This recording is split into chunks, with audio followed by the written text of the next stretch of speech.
and welcome back to Living Passionately with Pat Browne. Thank you so much for tuning in to my YouTube channel. Thank you for watching, subscribing, liking, and sharing my video. It is greatly appreciated. This week, I'm going to continue the conversation around financial wellness and preparing to live passionately. You know, they say there's always 7 degrees of separation. So I'm sure there is someone that you can share these videos with that need a financial education. And if you don't know, just share it with someone, and I'm sure they'll know someone that they can share it with. Okay, it's so important. So many people are missing out on financial education. Some because they really don't want to face it.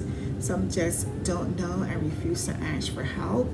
But I'm really encouraging you to make sure that each one teach one. I really believe in that. We really need to share this information to make our life better, to make the life of those around us better. So please share the information about financial wellness. If you're not sharing my video, that's fine. Find someone else's video that you can share.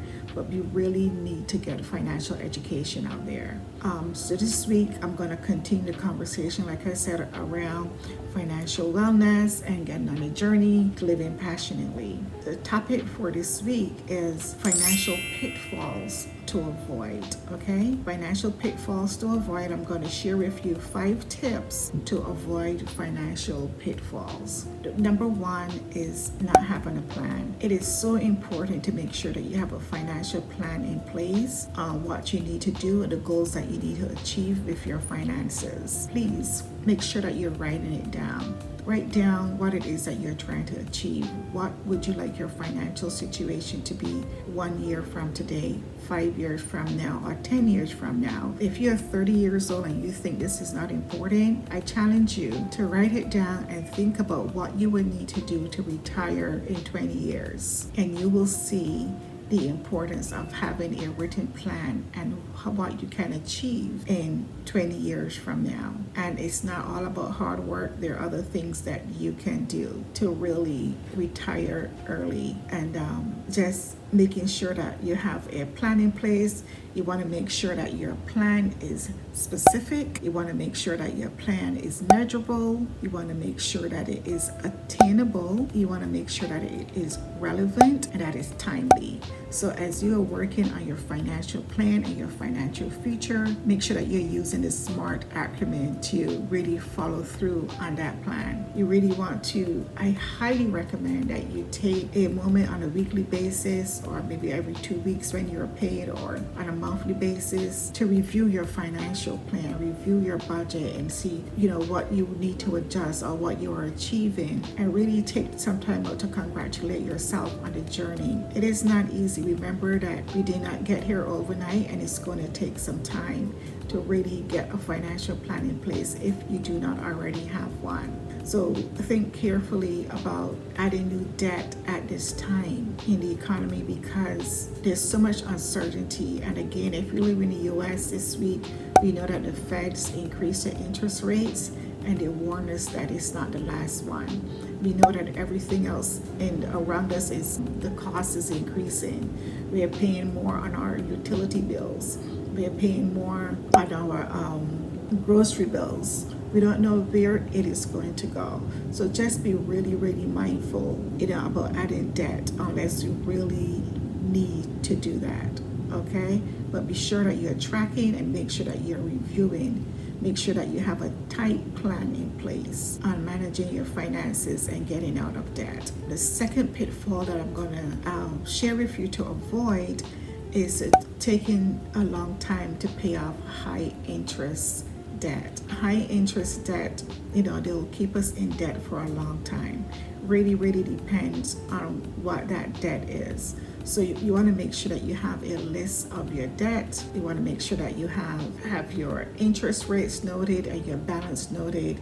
You can create an Excel spreadsheet and how you can pay that down. You can go to bankrate.com and find calculators on there to really work on managing paying off debt, a car note, your house early, things like that. Okay, so if you're juggling a lot of debt, credit cards, make sure that you can start with the highest interest rate first and pay that one off, because it will take you longer to pay off the high interest debt, or put a little bit more towards that high interest credit cards. And never ever pay the minimum balance on your credit card unless you have to. Okay, there are times that I could only afford a minimum balance. If you can afford to pay more, it really makes sense to go ahead and pay more or double up at least on one of those cards. And when you pay that one off, you take those funds and put it towards the next card, unless you're going to take those funds and put it in your savings, because that's so important also. But really, I really don't believe in having a lot of savings over, and you sitting in your account with 0.5% maybe that you're gaining on your savings, and you're paying a credit card that is 15 or 20%. It doesn't add up. So if you have money that is just sitting there, I really recommend that you take those funds and pay off the high interest debt that you're paying. It could be a credit card, a car loan, whatever it is that you need. I'm not saying that you use all those funds, but just to have a dent in those credit card debt, because I really, really think that some banks will increase the interest rates on these cards because they have increased the Fed rate again, and they said it's not the last time. And we don't know what else is going to happen. We know that we are paying so much for everything else. Everything has increased. Our groceries, our utility bills, everything. So right now we have to be very, very strategic in our spending and in our planning. Number 3 is to make sure that you have an emergency fund. It's very important right now, as much as you can, to stack away an emergency fund. Try to have at least 6 months amount of your household expenses in a separate account from your savings, and start your emergency fund if you do not already have one, or build up on your emergency fund. We just got through a pandemic. Again, I say there's a lot of uncertainty, and no, we are not living in fear. We are not living in fear, okay? We are just being proactive. We do not want to be reactive if we can avoid that happening. Just trying to be proactive here.